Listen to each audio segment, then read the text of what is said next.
surtout ce soir, on va parler livres et vous savez à quel point j'aime les livres. C'est vraiment une passion pour moi. Il y a à peu près un gros mois de ça peut-être, je dirais, je suis tombée sur une vidéo d'Atlante ASMR. Si vous ne connaissez pas sa chaîne, vraiment je vous conseille d'aller jeter un petit coup d'œil parce que cette petite pépite, j'adore son chuchotement, elle a beaucoup d'humour, beaucoup d'intelligence, elle a des bons concepts, elle parle proche micro, enfin franchement c'est une bonne chaîne que je vous conseille, je vous mettrai tout dans la barre d'infos. Bref, je me baladais sur sa chaîne et je suis tombée sur une vidéo book tag. Elle expliquait qu'elle était tombée sur internet sur un book tag, donc c'est-à-dire une liste avec les 26 lettres de l'alphabet et les 26 lettres représentaient quelque chose et tu devais à chaque fois citer un livre par rapport à cette fameuse lettre et la concordance, enfin en tout cas le thème abordé à chaque fois. J'ai trouvé l'idée hyper chouette et puis je lui ai dit excuse-moi Pauline, je pense que je vais te piquer l'idée et elle me dit bah tu fais bien, j'ai failli te taguer quand j'ai posté cette vidéo parce que je savais très bien que ça allait t'intéresser. Donc voilà, ce soir je me lance dans ce bout de tag qui était initialement sur la chaîne d'Atlante. Je vous mettrai toutes les questions, c'est pas des questions mais tous les points, toutes les lettres de l'alphabet dans ma barre d'infos également si vous voulez aussi jouer le jeu, si vous voulez me citer vos propres livres par rapport aux lettres de l'alphabet ou si vous avez une chaîne ASMR ou pas ASMR d'ailleurs et que vous voulez participer à ce bout de tag, et bien au moins ça vous avez la liste détaillée et vous n'avez plus qu'à vous amuser. Voilà un petit peu le concept de cette vidéo de ce soir. Donc comme il y a 26 lettres, la vidéo peut être un petit peu longue, donc je pense que je vais pas trop blablater sur mon introduction et on va partir directement avec la lettre A. Alors A pour auteur. Donc on nous demande un auteur dont tu as lu le plus de livres. Donc j'ai déjà écrit mes réponses sur une feuille, comme ça c'était plus simple. J'ai noté 2 auteurs. Je pense que c'est les 2 auteurs que j'ai plus lus. J'ai noté Grégoire Delacour et David Fuenkinos. Alors ma particularité c'est que je ne pourrais pas vous montrer tout le temps plein de livres parce que je prends énormément à la bibliothèque. Cependant j'ai lu un David Fuenkinos il y a 2-3 jours, donc je peux vous montrer celui-là.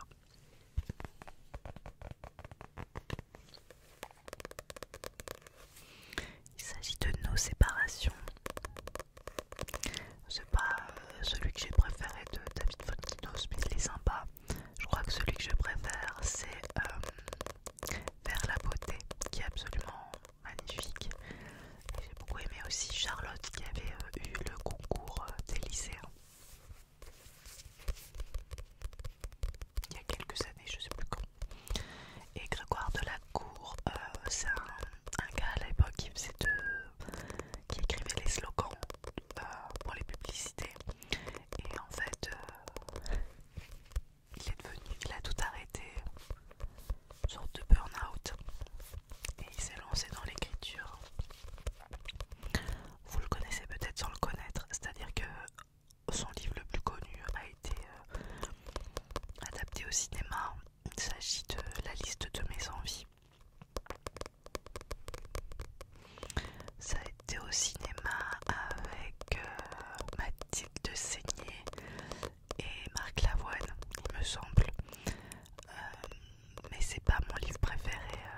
c'est toujours mieux en livre qu'au cinéma.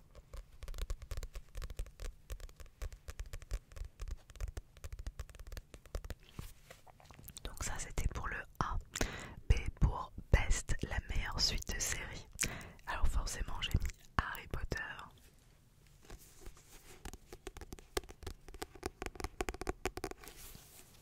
Je les ai tous lus forcément. Et pour la petite histoire, vous voyez c'est un livre de bibliothèque celui-ci. Forcément, Papa Écureuil et moi-même, eh bien on a grandi aussi avec Harry Potter. Est-ce que vous les jeunes là, qui me regardez, vous pensez avoir grandi avec Harry Potter, mais moi aussi en fait. C'est pas si jeune que ça. Enfin j'étais ado.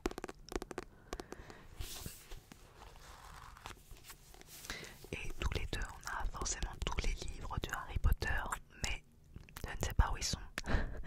Faut savoir que chez nous, c'est gavé de livres. Et c'est fort possible, comme ça fait très longtemps qu'on les avait, qu'ils sont peut-être à la cave dans un carton. Je sais pas.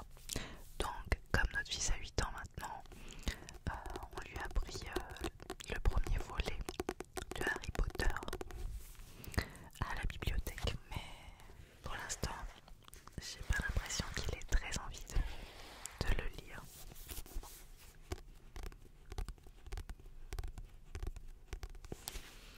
Mais bon, forcément, dans Best série ever, Harry Potter, je suis trop fan, j'adore.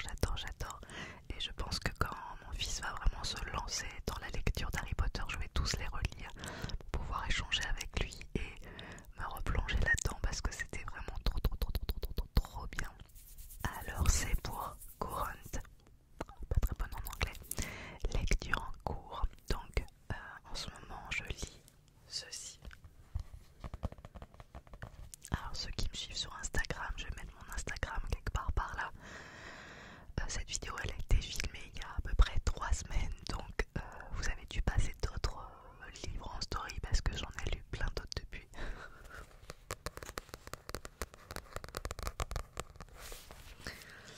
Le liseur de 6h27, c'est un livre que j'ai trouvé dans une boîte à livres. Je l'ai commencé hier, je pense que je le finirai ce soir ou demain matin, comme ça je pourrai entamer à nouveau. C'est de Jean-Paul Didier Laurent. Que dire, je vous lis la 4e de couverture. Voilà, on voulait vous dire, on aime bien ce que vous faites, ça nous fait drôlement du bien. Ça va bientôt faire 1 an que Josette et moi on vient vous écouter tous les lundis et jeudis matin. Sur le chemin du travail, Guilain lit aux passagers du RER de 6h27 quelques pages rescapées de livres voués à la destruction. Ce curieux passe-temps va l'amener à faire la connaissance de personnages hauts en couleur qui cherchent eux aussi à réinventer leur vie. Un concentré de bonne humeur, plein de tendresse et d'humanité. En gros, Guilain travaille dans une usine qui broie les ouvrages invendus des librairies. Et du coup, lui, il a une passion pour la lecture et il récupère des feuilles, des pages de livres qui se font broyer et il les lit dans le RER à haute voix. Et du coup, il enchaîne des pages qui n'ont rien à voir puisqu'ils ne viennent pas du même livre. De cette passion, ça va lui faire rencontrer plein de gens différents. C'est assez poétique comme livre. Ce n'est pas un coup de cœur malgré tout. C'est juste, voilà, ça se lit. J'avais lu beaucoup d'éloges sur ce livre, sur plein de groupes de lecture sur internet. Je ne considère pas ça comme un mauvais livre, mais je n'ai pas de coup de cœur particulier. Cependant, voilà, je l'ai commencé hier et je le terminerai ce soir. Comme ça, je passe à un autre. Mais bon, ça va, c'est sympa. C'est juste pas un coup de cœur. Thé pour drink, la boisson qui accompagne tes lectures. Et ben rien de spécial en fait, parce que je lis un petit peu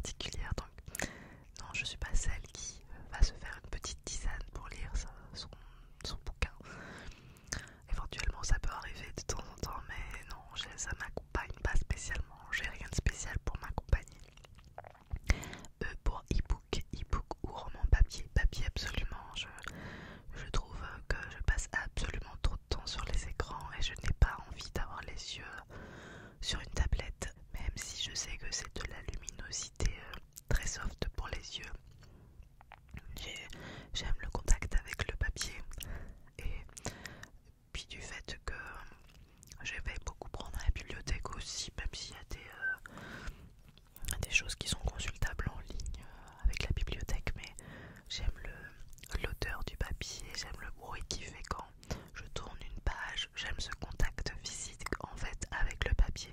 Je ne me vois pas du tout prendre un e-book, ça m'intéresse pas. F pour fictif. Alors un personnage fictif avec lequel tu serais effectivement sorti au lycée.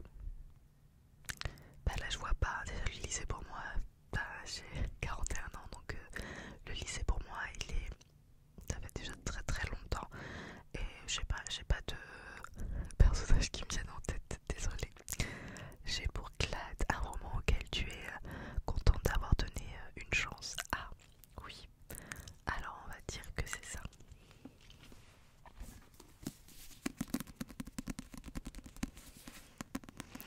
Changer l'eau des fleurs de Valérie Perrin. Je l'ai acheté il y a un moment, il y a peut-être un an. Ouais, il y a bien un an. Et je l'avais pas lu. En fait, il faisait partie d'une offre de livres de poche achetés, un troisième offert.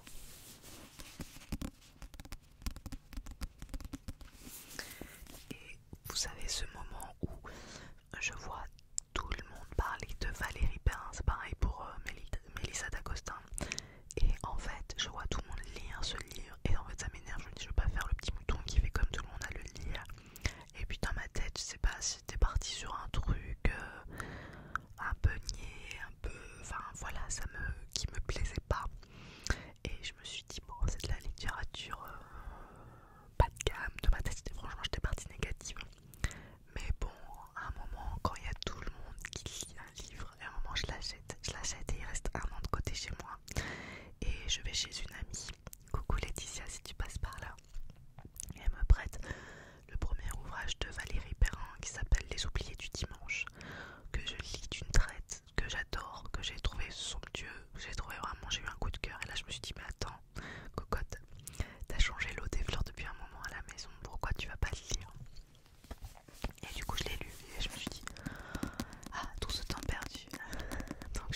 vivent à Nice, chacun chez leurs parents et n'ont toujours pas démarré une vie d'adulte.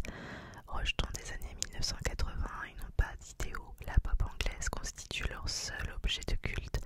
Leur cynisme et leur air désabusé marquent à peine leur peur de tout rater. Ils plongent alors dans des nuits arrosées de liesse, teintées de mensonges. Lorsque l'amour finit par s'en mêler, ils réalisent que c'est l'unique issue. Mais 3, c'est trop pour une histoire d'amour. Voilà, on est dans les plongeons dans les années 80. En plus, moi je suis niçoise, donc je vois terriblement où ils se déplacent quand ils sont dans les rues de Nice, dans quel établissement, dans quelle rue. C'est juste incroyable de pouvoir s'imaginer à tel point ces personnages évoluent dans une ville. C'est très influencé par la musique des années 80, c'est vraiment très intéressant, très rock en fait. Et Miss Saturne, on est un peu dans le même esprit. Dans les années 1980, sur fond de musique New Wave, le parcours initiatique de 3 adolescents égorgés vifs, Merci Tom et Clara cherchent dans les boîtes de nuit, dans les paroles des Smiths, des Cure, de Joy Division, une échappatoire aux désillusions de leur génération, à la tiédeur de leur existence. En dessous, il y a d'ailleurs un journaliste du VSD qui a marqué l'attrape-cœur trash, le deuxième roman réussi d'une émeule de Salinger. Les inrocks qui marquent les jeux cruels et confus d'adolescents niçois sur fond de New Wave. Et ensuite, il y a une étiquette, mais donc du coup, je vois pas très bien, mais ça commence par Non loin de Virginie Despentes, Barbara Israël a ce talent pour décrire le désarroi de la jeunesse. Voilà, c'est très rock, c'est très années 80, c'est plein de références à la musique, à cette génération. Alors moi je suis une fille des années 80, mais je n'ai pas vécu l'adolescence des années 80. Je suis née dans les années 80, je suis juste une enfant des années 80 et non une ado des années 80. Cependant, bah voilà, ça me parle quand même. Je voulais quand même attirer votre attention sur le prix des livres qui ont vachement évolué. Je sais pas si vous voyez, le livre de poche était à 5,60. Je l'ai acheté. Je sais pas, peut-être en 2010 ou quelque chose comme ça. Donc en l'espace de 14 ans, les livres ont vraiment augmenté parce que vous ne trouvez plus maintenant en librairie de livres neufs à 5,60. Maintenant je pense qu'ils seraient à 7,60. Donc voilà, quand même. Alors on passe à la lettre I. I pour important, un moment important dans ta vie de lectrice. Ma vie. Alors je vais vous parler d'un livre qui a marqué ma vie, ma jeunesse.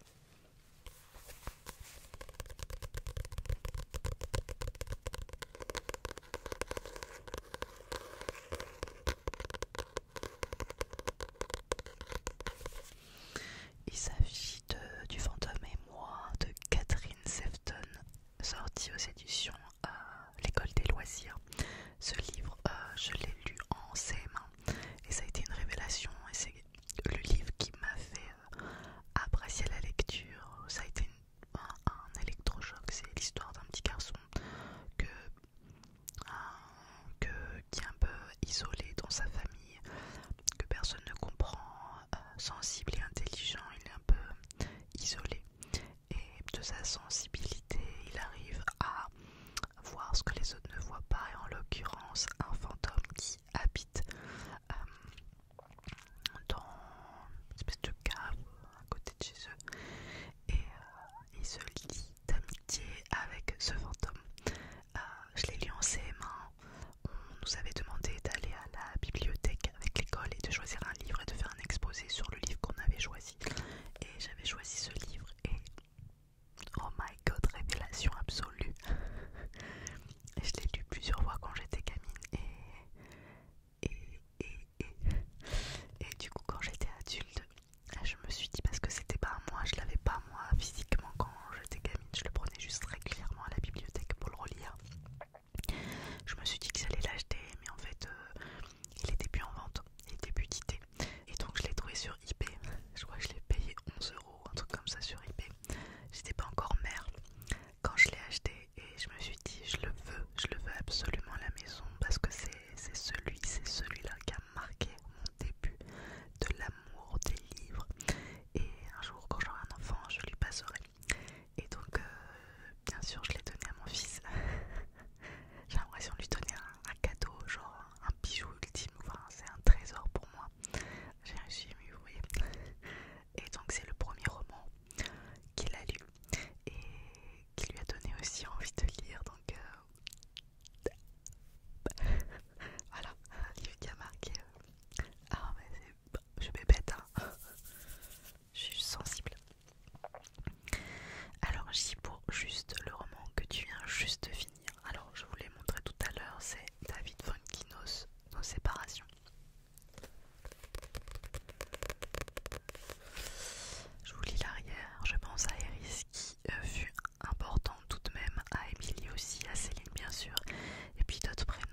ça fait cher.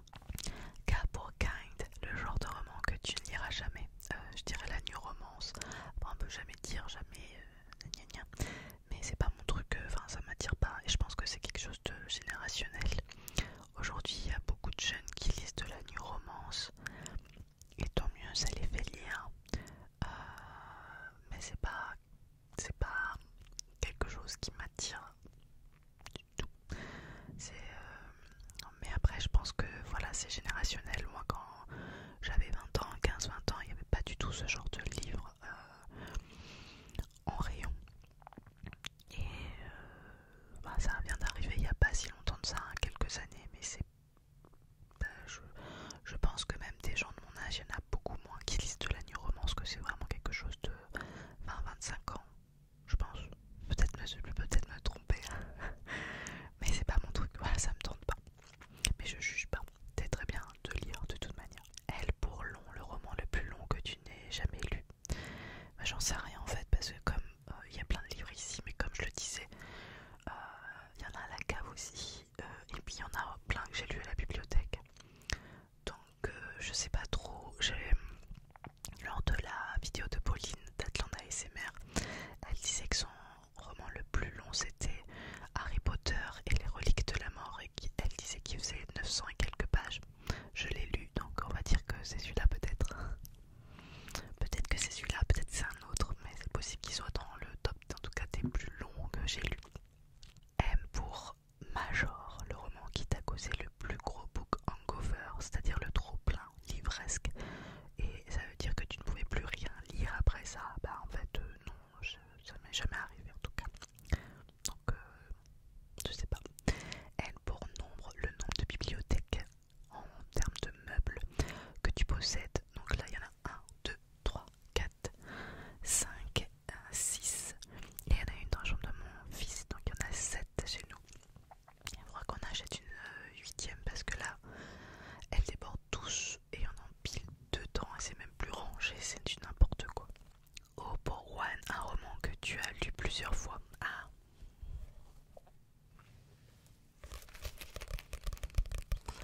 Pêcheur d'Islande. Pêcheur d'Islande de Pierre Loti. C'est d'ailleurs mon livre préféré. C'est un grand classique, hein. Je sais pas si vous l'avez lu, mais en tout cas moi en tant qu'en plus bretonne et Pêcheur d'Islande, ça se passe vraiment chez moi. Ma famille est originaire des Côtes d'Armor à côté de Paimpol et les Pêcheurs d'Islande venaient de là. D'ailleurs je suis descendante de Pêcheurs d'Islande. Enfin, du coup même, moi je l'ai lu quand j'étais au collège la première fois. Et il y a même des endroits du livre où je sais exactement où ça se passe. Par exemple, le personnage principal s'appelle Code et sa maison, je sais exactement laquelle c'est. Le personnage de Code n'a pas existé, mais Pierre Loti s'est inspiré d'une maison qui est basée sur la place du Martret à Paimpol, et je sais exactement laquelle c'est. À chaque fois que je vais à Paimpol et je vois cette maison, j'ai une petite pensée pour Pierre Loti, Pêcheur d'Islande d'ailleurs. Je vous lis. À Paris, la petite Côte était devenue mademoiselle Marguerite, une jeune fille sérieuse au regard grave, dans la diligence crevassée qui la ramenait définitivement à Paimpol. Une réflexion lui était devenue.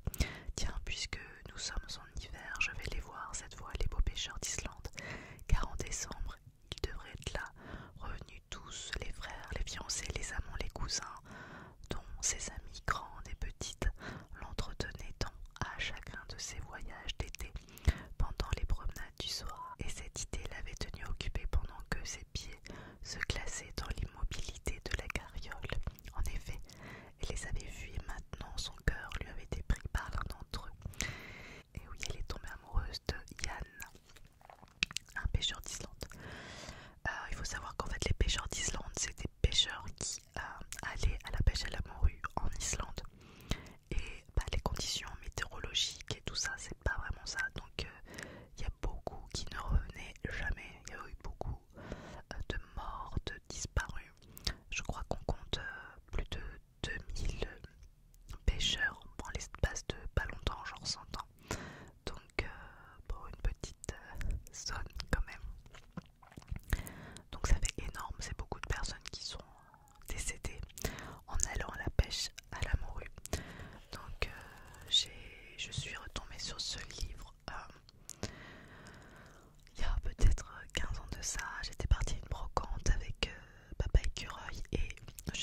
sur ce livre et j'ai dit oh my god, Pierre Loti, j'avais adoré ce livre quand j'étais jeune.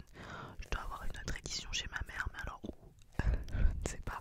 Donc du coup je l'ai vu à la brocante pour 1€, je me suis dit cache, je l'achète et je l'ai relu une ou deux fois depuis et j'ai trop envie de le relire en fait. Je vais me mettre dans ma pile de choses à relire. Franchement, c'est mon livre avec Le Fantôme et moi, c'est deux livres qui m'ont vraiment marqué dans ma vie. Je suis trop fan. Et puis là, vraiment, c'est quelque chose qui est marquant pour moi aussi parce que c'est vraiment l'histoire. C'est aussi l'histoire de ma famille, l'histoire de ma région, l'histoire de... Enfin, c'est vraiment historique aussi pour moi. On arrive à la lettre P. P pour préféré, ton endroit préféré pour lire. Alors, j'ai pas d'endroit préféré pour lire. Comme je le disais tout à l'heure, je lis aussi bien dans mon lit, dans le canapé ou au travail, un petit peu partout. L'été, j'adore lire aussi au bord de la piscine ou au bord de l'eau. Mais là, j'ai toujours peur d'abîmer mes livres avec l'eau et le sel, le sable et compagnie. Ce qui est vrai qui est agréable dans mon canapé, c'est que j'ai un relax. Donc j'ai un bouton pour donc j'ai mes jambes qui s'allongent et tout. Je suis genre trop bien calée pour lire. Q pour Kyoto, une citation d'un livre que tu as lu, qui t'inspire ou qui te fait ressentir plein d'émotions. Je sais que certaines personnes font des annotations dans les livres, mettre du marqueur, souligne, mettre du crayon gris. Moi je suis du genre de personne qui a toujours peur d'abîmer mes livres et ils doivent ressembler à des livres neufs, même si je les ai lus 15 fois. Donc je suis très précautionneuse avec mes livres et du coup ça viendrait pas à l'idée, c'est de faire des annotations en tout cas dans mon livre et même de les noter des phrases ailleurs. Au moment où je trouve une belle phrase, je me dis que c'est une belle phrase mais je la note pas plus que ça et donc je n'ai pas comme ça qui me viennent à l'esprit. R pour regret, un regret de lecteur. Wow, j'ai pas vraiment de regret de lecteur. Alors quand j'ai vu ça, je me suis dit bon, il faut trouver quelque chose à dire. Je dirais à la limite, j'adore David Fonkinos et je l'ai loupé au salon du livre de Nice en 2022 je crois. Et je suis pas très groupie donc mais bon, ça m'aurait bien amusé d'avoir un livre dédicacé David Fonkinos. D'ailleurs David Fonkinos, si tu écoutes l'ASMR, je sais pas si tu es un amateur d'ASMR, tu peux m'envoyer ton nouvel ouvrage en dédicacé, je serais très heureuse. Non mais voilà, je sais pas. Je sais pas de regret de lecteur en tout cas. Est-ce pour série, une série que tu as commencé mais jamais fini et dont tous les livres sont sortis? Et bien en fait, je suis pas très série, je sais que c'est très à la mode maintenant les sagas, les livres en plein de tomes, mais c'est pas mon truc. Alors à part Harry Potter que j'ai surkiffé, qui font partie de mes livres préférés, mais je les ai tous lus. J'ai pas lu beaucoup de sagas. Récemment j'ai lu Vernon Subutex de Virginie Despentes, le 1, le 2, le 3. J'ai eu du mal à aller jusqu'à la fin du 3, j'avoue. Le 1 j'ai suradoré. J'ai vraiment adoré le 1 de Vernon Subutex. Le 2 j'ai peiné, c'était un peu moins bien. Et le 3 je me suis dit ils sont partis trop loin, là c'est... Mais bon je l'ai fini, donc je peux pas dire que je l'ai pas fini puisque je l'ai fini. Et puis finalement je suis quand même contente d'avoir été jusqu'au bout. Mais pour moi le tome absolu est le tome numéro 1. T pour 3 de tes livres préférés de tous les temps. Donc vous l'avez compris, il y a Pêcheur d'Islande.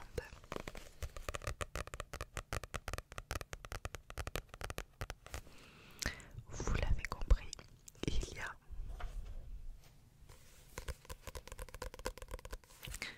Le Fantôme et moi. Et j'hésite entre Barbare Israël que je vous ai montré tout à l'heure ou. Mais ça, c'est des tops que je vous ai déjà dit dans des livres, dans d'autres vidéos, pardon. Mathias Malzieu, La mécanique du cœur. J'aime beaucoup les livres de Mathias Malzieu. C'est pour moi un petit peu le Tim Burton français en termes de littérature. Enfin, si Tim Burton écrivait des livres et qu'il était français, ce serait Mathias Malzieu, voilà.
je suis tombée également dans les romans graphiques grâce à quelqu'un, grâce à Riyad Satouf.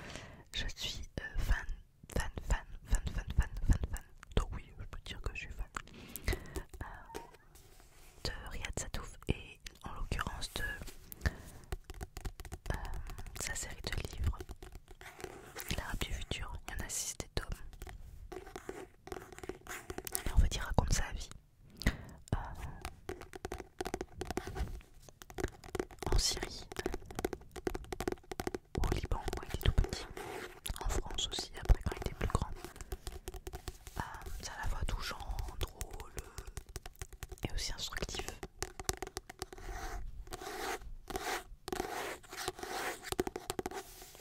À lire absolument si vous avez jamais lu Riyad Satouf, c'est absolument génial.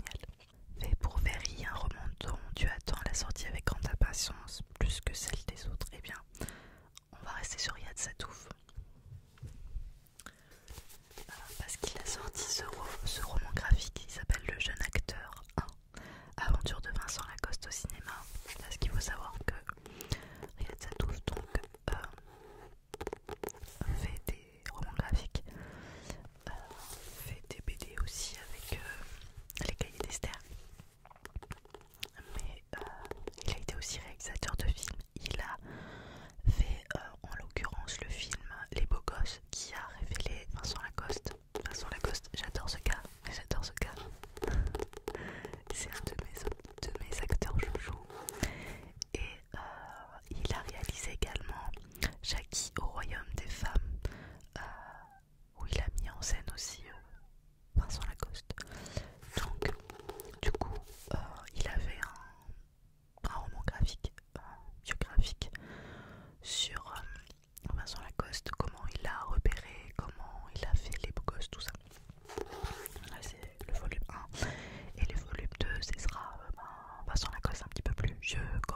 handicap, lourd handicap de l'enfant.